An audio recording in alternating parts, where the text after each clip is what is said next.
అంతర్జాతీయ క్రికెట్లో BCCI ఆధిపత్యంపై England మాజీ కెప్టెన్ నాజర్ హుస్సేన్ చేసిన విమర్శలకు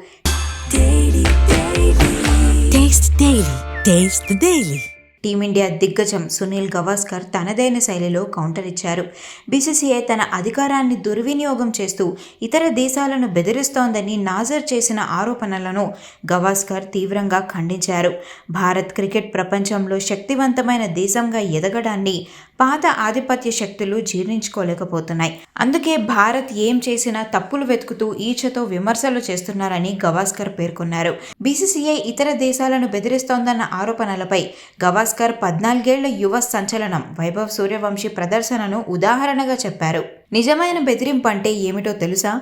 అండర్-19 ప్రపంచ కప్ ఫైనల్లో ఇంగ్లాండ్ బౌలర్లను ధ్వంసం చేసిన వైభవ్ 80 బంతుల్లో 175 పరుగులు సాధించడమే. అదే అసలైన ఆధిపత్యం. భారత్ చేస్తున్న పనులను బెదిరింపులుగా చూడడం మానుకోండని గవాస్కర్ స్పష్టం చేశారు.